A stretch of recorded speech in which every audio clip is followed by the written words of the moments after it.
So ఈరోజు మనం impact of jets topic గురించి మాట్లాడుకుందాం. Impact of jets. Okay, the core topic of the fluid mechanics, the core topic of fluid mechanics is impact of jets. So మనందరూ కూడా mechanical ఇంజనీరింగ్లో ఎఫ్ఎంహెచ్ఎం subject అనేది మనం overcome చేసి ఉంటాం. ఎఫ్ఎంహెచ్ఎం సబ్జెక్టు ఓవర్కమ్ చేసి ఉండొచ్చు, ప్రస్తుతం చదువుతూ ఉండొచ్చు. ఎలాగైనా సరే కూడా మనం ఇంపాక్ట్ ఆఫ్ జెట్స్ అనే కాన్సెప్ట్ని దాటే రావాల్సిందే. ఎందుకు ఇంపాక్ట్ ఆఫ్ జెట్స్ అనేది మనకి అంత పాపులారిటీ? ఇది ఇంపాక్ట్ ఆఫ్ జెట్స్ కాన్సెప్ట్ వల్ల, ఇంపాక్ట్ ఆఫ్ జెట్స్ అనే కాన్సెప్ట్ మనకి ఎందుకు అంత కాంప్లికేటెడ్గా ఉంటుంది, ఆర్ఎల్స్ ఎందుకంత మనకి అంత ప్రయారిటీ ఎందుకు ఉంటుంది అంటే, ఈ ఇంపాక్ట్ ఆఫ్ జెట్స్ చాప్టర్ అర్థమైతేనే మనకి టర్బైన్స్, పంప్స్ అనేవి మనకు అర్థమవుతాయి. ఎందుకంటే what is meant by jet, what is meant by jet అసలు ఫస్ట్ మనకి ఇంట్రొడక్షన్గా what is meant by jet. Jet అంటే ఏంటి? సింపుల్గా ఒక వాటర్ సర్టెన్ క్రాస్ సెక్షన్ నుంచి ఫోర్స్గా రావడాన్ని మనం జెట్ అని పిలుస్తాం. సో దానికి ఇక్కడ నుంచి కూడా మన ఇంపాక్ట్ ఆఫ్ జెట్స్ చాప్టర్ వచ్చిందంటే మనకి అక్కడ నుంచి కూడా నాజిల్ అనేది ఒకటి ఇంట్రొడ్యూస్ అవుతుంది. Nozzle, what is meant by nozzle? Nozzle is where the cross section reduces to minimum from starting to bottom. So cross section తగ్గితే ఏమవుతుంది? ఇక్కడ నుంచి వచ్చే ప్రెషర్ ఎనర్జీ అంతా కూడా ఏమవుతుంది? ఇక్కడికి వచ్చేటప్పటికి ప్రెషర్ డిక్రీజ్ అయ్యి మీకు వెలాసిటీ ఇంక్రీజ్ అయ్యి ఇక్కడ హయ్యర్ వెలాసిటీతో మీకు రీచ్ అవుతుంది. ఇది నాజిల్ యొక్క ప్రిన్సిపల్. ఈ నాజిల్ యొక్క ప్రిన్సిపల్ బేస్ చేసుకొని మనం హైడ్రో ఎలక్ట్రిక్ పవర్ ప్లాంట్ని మనం రన్ చేస్తాం. సో పవర్ ప్లాంట్లో ఉండాల్సిన మెయిన్ కాంపోనెంట్ ఏంటి? టర్బైన్. సో ఆ టర్బైన్ మీద కనుక, టర్బైన్ అంటే ఎలా ఉంటుంది కదా, టర్బైన్ అంటే ఆ టర్బైన్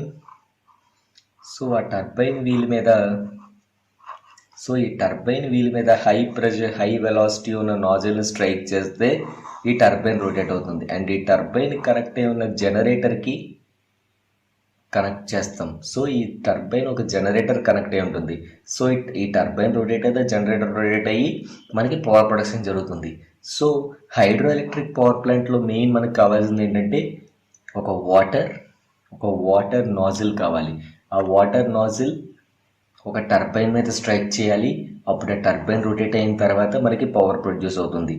అండ్ ఇప్పుడు ఈ వాటర్ అనేది మనకి స్ట్రైక్ చేస్తుంది కదా. సో టర్బైన్ బ్లేడ్స్ అనేవి ఎప్పుడు కూడా టర్బైన్ బ్లేడ్స్ ఎలా ఫిక్స్డ్ ఉండవు. Turbine blades either cup shape ఉండొచ్చు, ఐదర్ ఒక కర్వ్డ్ ప్లేట్లా ఉండొచ్చు, ఆర్ ఎల్స్ ఒక ఇంపెల్లర్ ఉండి ఆ ఇంపెల్లర్లో ఇలాగ రేడియల్ వెన్స్ ఉండొచ్చు,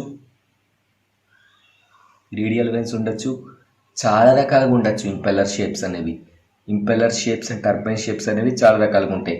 అండ్ టర్బైన్ లాగే మనకి పంపులో కూడా ఏంటి, మనకి పంపులో మెయిన్ ప్రిన్సిపల్ పంప్ అంటే ఏంటి? For example what is meant by pump అంటే మనకి ఒకవేళ ఇక్కడ మనకి వాటర్ సోర్స్ ఉంది, మనకి ఎక్కడో ఒక ఫస్ట్ ఫ్లోర్లో మనకి వాటర్ లిఫ్ట్ అవ్వాలి. మామూలుగా పైప్ లైన్ పెడితే లిఫ్ట్ అవుతుందా? లేదు. ఒక సర్టెన్ ప్రెషర్తో మనకి ఇక్కడ నుంచి సర్టెన్ ప్రెషర్తో అక్కడికి రావాలంటే ఖచ్చితంగా లోపల మధ్యలో ఒక పంప్ ఇన్సర్ట్ చేయాలి. సో పంప్ ఏం చేస్తుంది? పంప్ కూడా సేమ్ అలాగే. పంప్ కూడా సేమ్ వాటర్ని స్ట్రైక్ ఆఫ్ చేసుకొని వాటర్ రొటేట్ అయ్యి మనకి అది రొటేట్ చేస్తుంది. సో దానికి కావాల్సింది మనకి ఒక వాటర్ జెట్టే.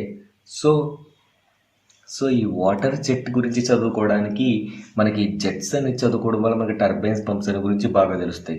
సో యాక్చువల్గా మనకి జెట్ అనేవి ప్లేట్స్ మనం చూసుకుంటాం. ఇందులో మనకి ఇంపాక్ట్ ఆఫ్ జెట్స్లో మనకి మెయిన్గా ప్లేట్స్ లాగా తీసుకుంటాం. మన ఇంపాక్ట్ ఆఫ్ జెట్స్గా ఎలా క్లాసిఫై చేసుకుంటామంటే, first case if plate is stationary, plate అనేది స్టేషనరీగా ఉండడం, or else plate is moving.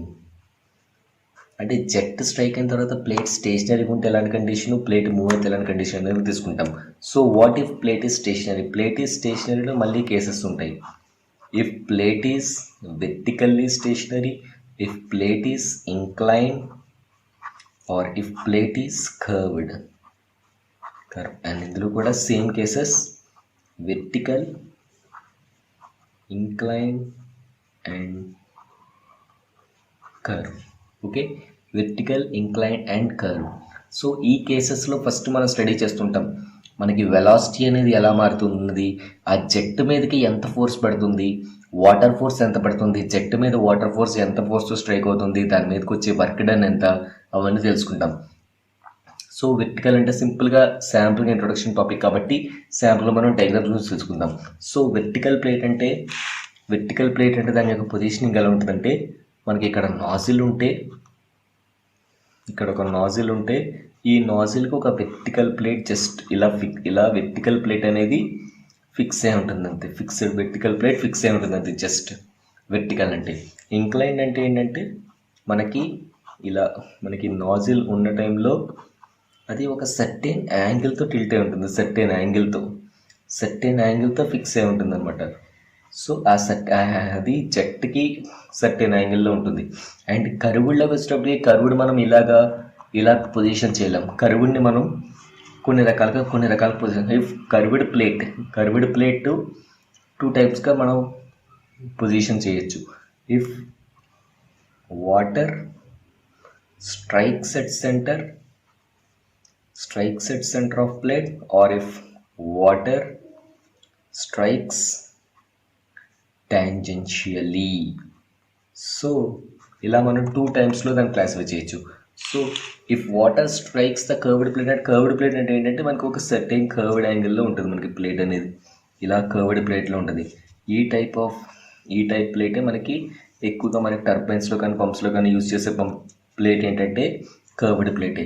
So ఈ కర్వ్డ్ ప్లేట్ అనేది ఫస్ట్ కండిషన్లో ఒకవేళ మనకి నాజిల్ జెట్ అనేది ఎగ్జాక్ట్గా దీని యొక్క సెంటర్ మీద స్ట్రైక్ అయ్యేలా పొజిషన్ చేయడం అనేది ఒక positioning.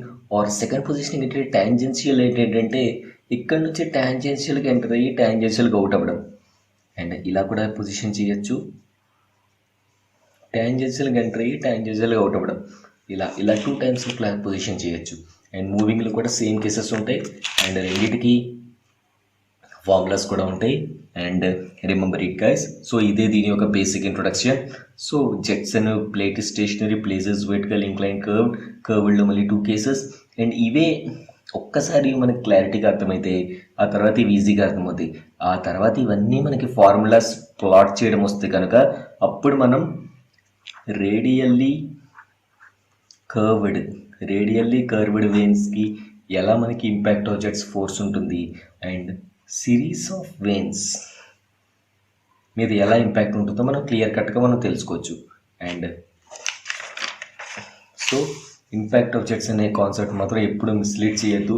And this is one of the core topic of fluid mechanics. So fluid mechanics అనగానే కూడా కోర్ టాపిక్ ఏంటంటే ఇంపాక్ట్ ఆఫ్ జెట్స్. మనకి ఫ్లూయిడ్ మెకానిక్స్ చదువుకుని మనం ఇరిగేషన్ డిపార్ట్మెంట్కి వెళ్ళినా, ఫ్లూయిడ్ మెకానిక్స్ చదువుకుని మనం ఇండస్ట్రియల్ సైడ్కి వెళ్ళినా సరే, ఈ జెట్ అనేది మనకి స్ట్రైక్ చేయడం వల్ల వాటర్ ఫోర్స్ ఎలా వస్తుంది అనే ప్రిన్సిపలే మనకి చాలా important. So remember it guys. So practice well. And ఈ ఇంట్రొడక్షన్ టాపిక్ తర్వాత మనం రియల్ కేస్ సినారియోస్లో మనం ఈ కేసెస్ అన్నిటి గురించి మనం ఫార్ములాస్ వైడ్గా ప్లాట్ చేసుకోవచ్చు. So all the best. Thank you.